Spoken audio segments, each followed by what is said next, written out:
What's going on, guys? So Grand Design has finally responded, and I have their response in front of me right now. So I don't know how many different folks are able to see this, but I assume it's on their website somewhere. And this is what it says. I'm going to read it to you. Our commitment. Since our beginning in 2012, we've had a mission to build a better RV and a better RV company. Everything we do and every product we build revolves around our customer, with the goal to create a superior RV experience. We back up this commitment to quality with first-class service and the industry's most comprehensive and trusted warranties. Simply put, we stand behind every RV we make. In the spirit of our commitment to our customers, we would like to provide information around frame flex.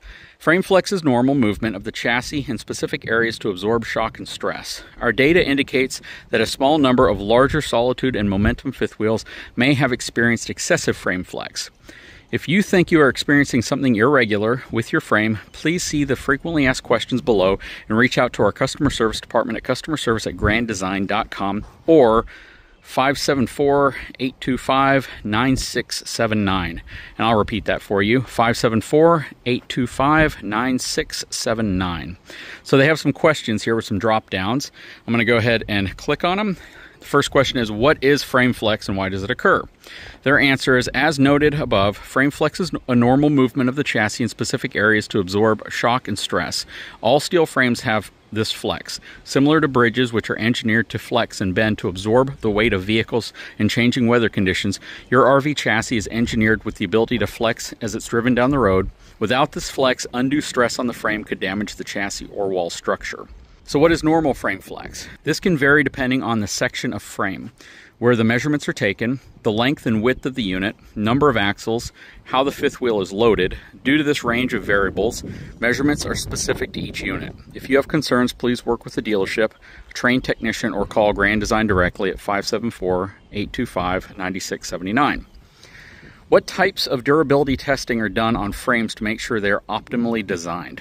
As part of our product development process for new models, we partner with our frame supplier and an independent third party for rigorous durability testing. This testing includes, but is not limited to, load the unit to full capacity and tow over unlevel ground at typical travel speeds for excessive periods of time and distance. Upon return to the factory, the units are disassembled and analyzed for structural damage and concern. What causes excessive frame flex? Numerous factors may contribute to excessive frame flex, including road impacts, collisions, loading and weight distribution, use of unapproved hitches or pin boxes, competing suspension or chucking between the tow vehicle and fifth wheel, using a non-traditional tow vehicle, manufacturing variations. Please check your owner's manual and weight limits for approved hitches and pin boxes for your unit. When should I be concerned and call Grand Design? If you see any of the following, please call customer service line at Grand Design at 574-825-9679. Cracking near the corners of your upper deck slide opening. So, good example of that would be a cracking in this area right here. Separation of interior-exterior panels. I probably assume that means cabinetry and stuff like that as well. Separation of the structure from the wall located in the upper deck. And that's that separation or disconnection that we talked about in a lot of videos. What do I need to have ready when I call customer service? When you call customer service, please be ready with the following information. Your full name, under which your unit is registered, the VIN number, description of any issues and any pictures you have, your location, your current location, and the location of your RV, because some people, of course, leave their RV in different areas and where they live. And then they have a disclaimer at the bottom that says this communication is for informational purposes only and may not apply to all situations. As every customer and vehicle is different, please contact our customer service department for information specific to your vehicle. So there it is. So that is the response from Grand Design. It is not a verbal response. It is a text response that's on their website. I'll put a link in the description of this video. Now, I know that a lot of folks are saying this is where the blame game ensues, and it's not. I honestly believe that from what I've heard, and I've actually spoken to now a few of the folks that have had problems with frames and the folks who have actually published videos, including Paving New Paths.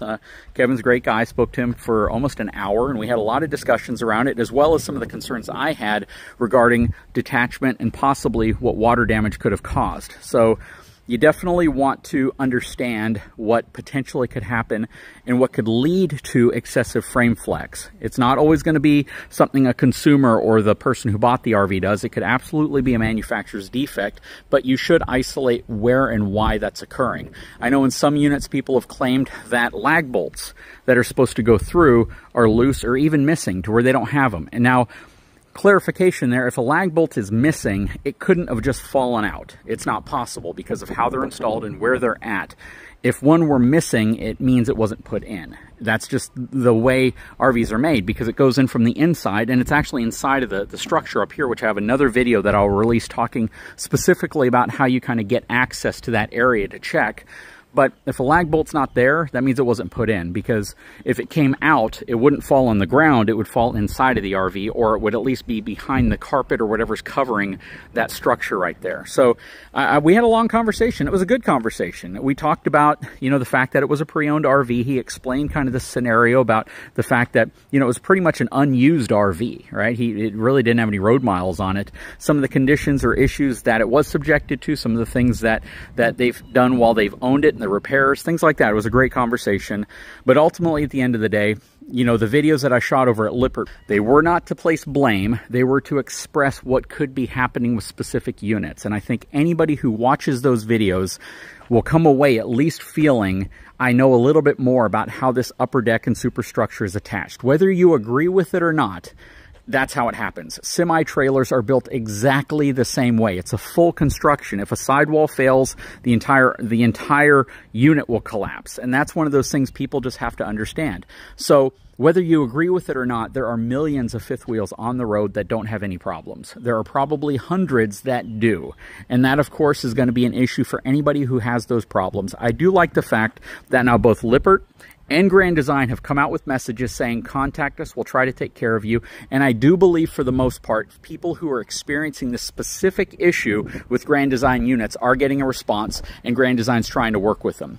If you are one of those people and you had originally a really negative experience with Grand Design, but it's gotten either worse or better, let me know.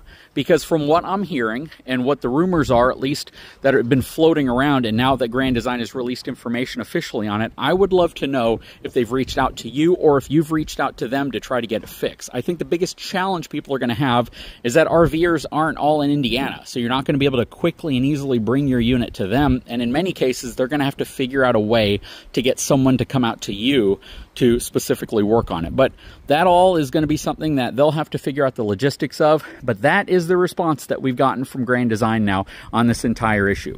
Love me or hate me, you got to admit, I am at least trying to get to the bottom of this, and I'm trying to get more information readily available to you, the RVer, than probably has ever been presented to you before. And as a new RVer, you now have more information and you're armed with more data than you've ever been to at least make a better informed purchasing decision. And if there's one thing my channel is known for, and it's the one thing I've always kept true to my channel, it's the fact that my channel is to help people make an informed purchasing decision. Whether it's on tow vehicle recommendations, whether it's on products and accessories, whether it's on the body structure, maintenance, and upkeep of an RV, whether it's a towable fifth wheel or a motorized, I'm always trying to present you information that will give you a better experience and more knowledge if you're going to get into the RV lifestyle and you just want to know what expectations to expect. Anyways, guys, leave a comment below. I would love to know what your thoughts are.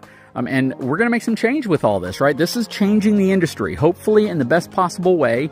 Some of the conversations I had with Lippert led to some future conversations we're going to have that will address and possibly bring to market the direct recommendations people have left in the comment section on my channel. So hopefully you'll see that soon. I look forward to working with them and any manufacturer who wants to build a better product. I want to work with them, and that's the key. Those collaborations only lead to improvements and better overall products for you all, the consumer. Guys, if you haven't had a chance, please take a moment, subscribe to the channel, give me a thumbs up, and we'll talk to you again very soon.